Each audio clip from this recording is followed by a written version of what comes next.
Prosseguindo no estudo dos Evangelhos, estamos na página 68, o item 30 do material didático, a parábola da candeia.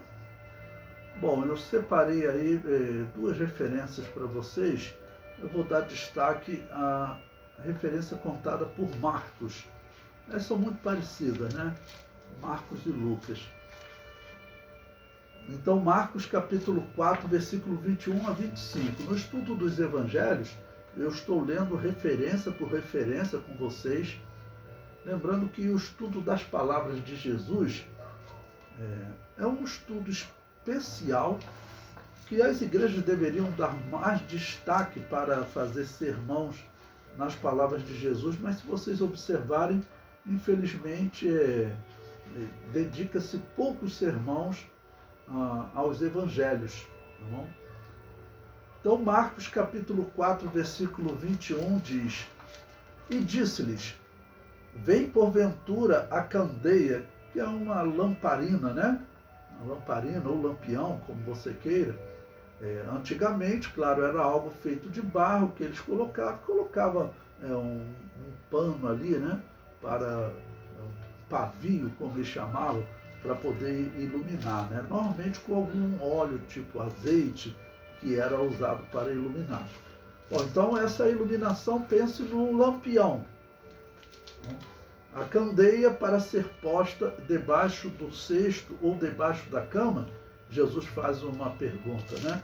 A luz, que tem a finalidade de iluminar a casa, você coloca ela debaixo da cama ou você coloca ela num lugar de destaque, de alto?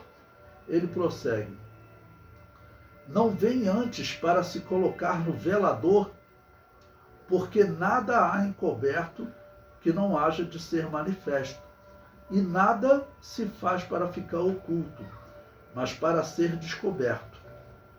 Se alguém tem ouvidos para ouvir, que ouça. E disse-lhes: atendei ao que ides ouvir. Com a medida com que medirdes, vos medirão a vós, e ser-vos-á ainda acrescentada. Porque ao que tem, ser-lhe-á dado, e ao que não tem, até o que tem, lhe será tirado. Bom, vamos falar primeiro da candeia, da luz, na função da igreja.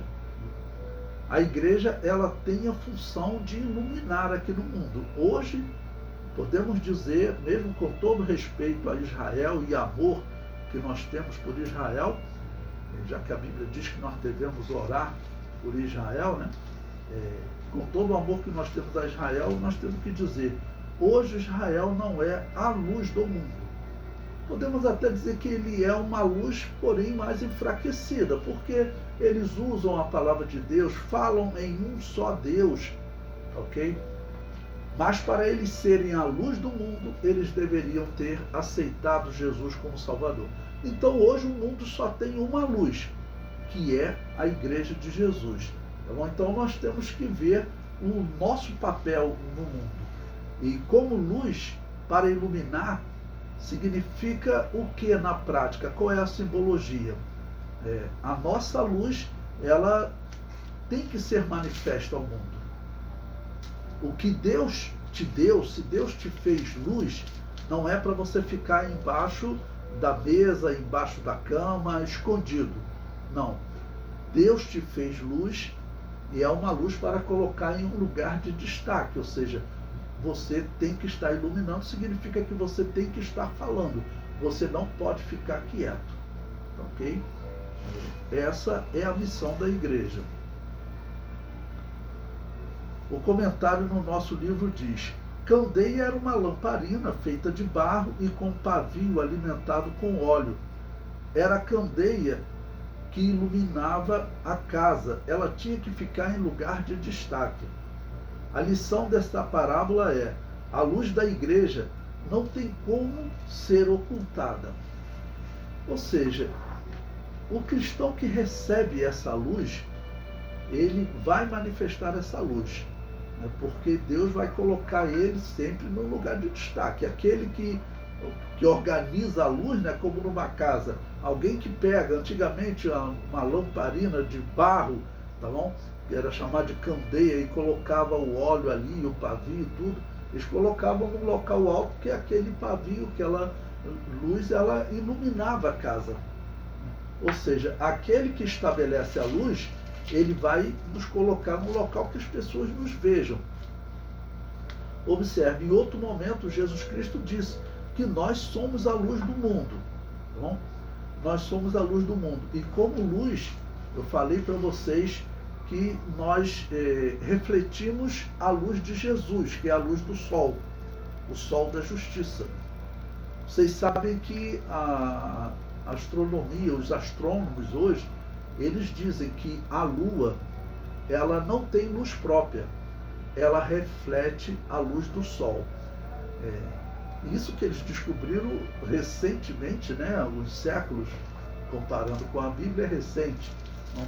Mas a Bíblia estabeleceu o símbolo que a igreja é a lua da justiça. Não? Tanto que quando Jesus vai falar sobre a nossa luz, ele diz para nós pregarmos nesse momento que ele está no mundo. E ele fala, vem um período que é chamado de noite. A noite vem quando ninguém poderá pregar. Né? E isso acontece na história. Porque a igreja, irmãos, se nós formos contar aí nesses quase 2000 anos de evangelho, nós podemos dizer que a igreja, ela nunca teve liberdade para pregar. Em algumas partes do mundo, nós começamos a ter liberdade há 200 anos. Porque antes disso nós éramos mortos por protestantes, por católicos, pelo Império Romano. Antes nós éramos mortos. Isso numa parte do mundo. Mas existe hoje no mundo, irmãos, nós podemos dizer praticamente 50%, talvez até mais, dos habitantes da Terra, eles vivem em regiões que os cristãos não podem pregar. Vocês sabem que não tem liberdade para pregar, né? Vocês sabem que se nós formos contar só a China e a Índia, já são cerca de 3 bilhões de habitantes. Vocês sabem que hoje nós temos no mundo cerca de 8 bilhões de habitantes. Então, olha, contar só a China e a Índia, 2 países que nós não temos liberdade, tá bom? Já vão 3 bilhões, quase metade. Aí você vai juntar a Rússia, vai juntar a Coreia do Norte, vai juntar diversos países da África, de linhas islâmicas, que o cristão não tem liberdade de pregar. O cristão não tem liberdade de pregar. Então, se for contar essa população toda, você vai ter aí metade da população da Terra, talvez mais, 60%, 70% é possível, não? Eles, de alguma maneira, estão sendo oprimidos e proibidos de pregar o Evangelho. Ou seja, mesmo hoje, nós não temos liberdade total no mundo, tá ok?